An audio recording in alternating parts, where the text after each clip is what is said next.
పాల్గొన్న ఆసక్తి ఉన్నట్టు లేదు అధ్యక్ష.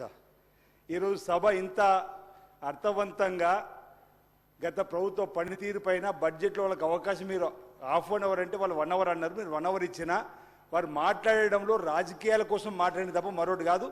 మరి ప్రారంభంలో చూసిన అధ్యక్ష, ఎందుకంటే ఈ సభ ద్వారా ప్రజలకు చెప్పడానికి ప్రయత్నిస్తున్నా, సభ కోరం ఉన్నప్పటికీ అప్పటి సభలో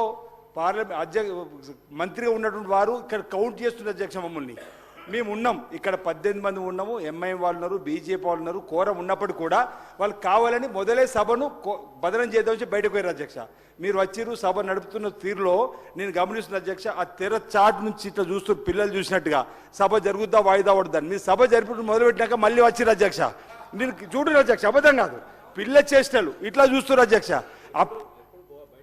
ఎప్పుడు బయటకు పోవాలని చెప్పని సభ ప్రారంభం కావాలని వాళ్ళకి ఏమైనా పెళ్లిళ్ళు అన్నారు అధ్యక్ష, మీరు కూడా విన్నారు, పెళ్లిళ్ళు ఉన్నారు, ఫంక్షన్లు అని చెప్పారు అధ్యక్ష.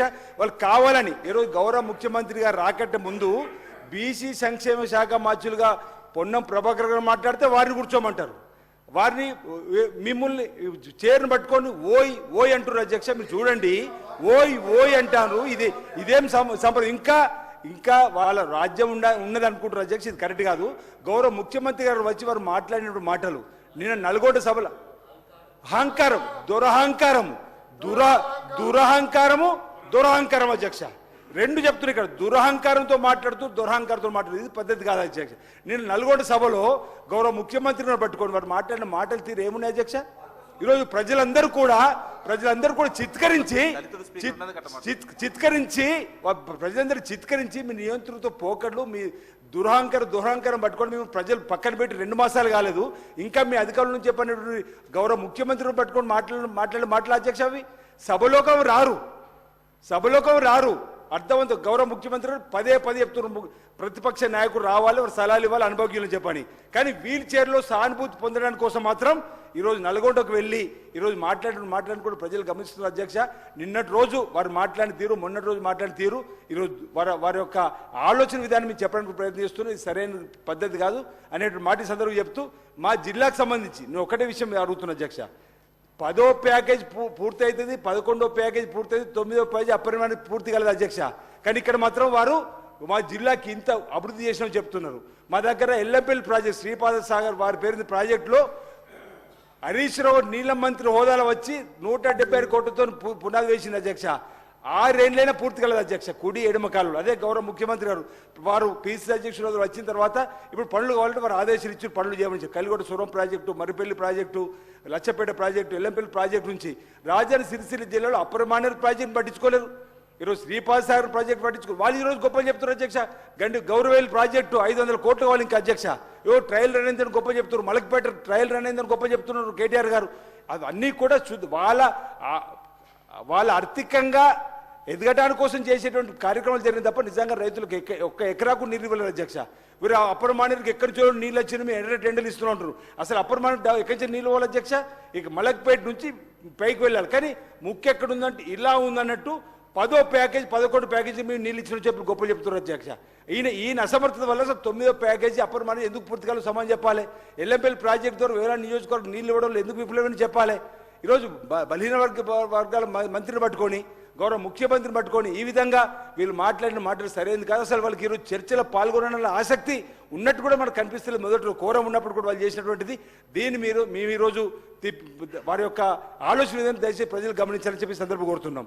ఈరోజు పెద్దలు రాజగోపాల్ రెడ్డి గారు నిన్ననే వారు రెచ్చగొట్టే విధంగా మాట్లాడినారు. ఈరోజు వారు మాట్లాడితే వారిని అంటే ఎవరు మాట్లాడినా ఎదురుదాడి చేసేటువంటి సంస్కృతి ఇది సరైనది కాదని మాట సందర్భంగా తెలియజేస్తున్నాను అధ్యక్ష. లక్ష్మణ్ గారు, విప్ లక్ష్మణ్ గారు.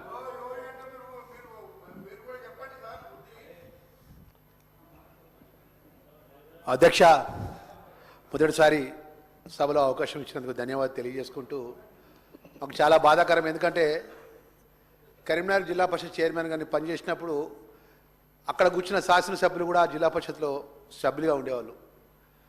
ఇక్కడికి వచ్చిన తర్వాత గత శాసనసభ సమావేశాలు జరుగుతుంటే హరీష్ రావు గారు మాట్లాడే తీరు కానీ, కేటీఆర్ గారు మాట్లాడే రన్నింగ్ కామెంటరీ కానీ, పక్కనే ఉన్న పల్లె రాజేశ్వర రెడ్డి గారు వారు మాట్లాడే తీరు కానీ ఎంత బాధాకరంగా ఇస్తుందంటే, ఒక గౌరవమైన చట్టసభలో తెలంగాణ ప్రజానికం ఎన్నుకోబడ్డ గౌరవ ముఖ్యమంత్రి గారు, గౌరవ మంత్రివర్యులు, శాసనసభ్యులందరము ప్రజల పక్షాన చట్టాన్ని చేసి ప్రజలకు మేలు చేసే కార్యక్రమం చేపడతాం అనుకున్నాం.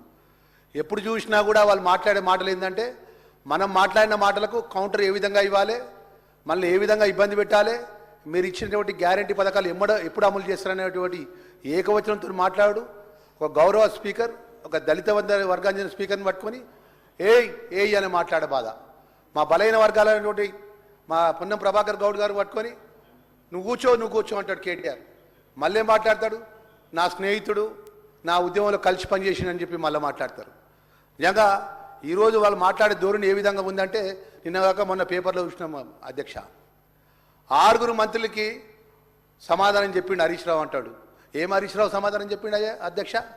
మా ఉమ్మడి కరీంనగర్ జిల్లాకు సంబంధించినటువంటి కాళేశ్వరం ప్రాజెక్టు నీళ్లు మా ధర్మపురి నియోజకవర్గంలో మేడార్ రిజర్వాయర్ నుంచి, మిడ్మానేర్ నుంచి సిద్దిపేటకు, సిరిసిల్లకు, గజ్వేలకు నీళ్లు పట్టుకపోతారు.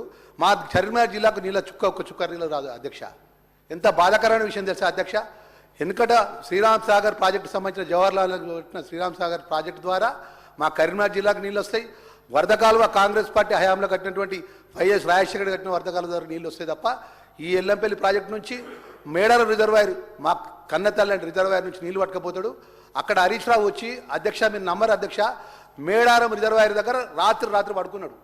పడుకొని మా ధర్మపురి నియోజకవర్గం నుండి 6 మండలాల రైతాంగం అంతా కూడా పెద్ద ఎత్తున ఉద్యమం చేస్తే ఏమని మాట్లాడిందంటే, ఇక్కడ మేము ధర్మపురి నియోజకవర్గానికి రిజర్వాయర్ ఏర్పాటు చేస్తాము, అది పత్తిపాక రిజర్వాయర్ అని పేరు పెడుతున్నాం దానికి అని చెప్పి అక్కడ పల్లెనింత్ర చేసిండు అధ్యక్ష.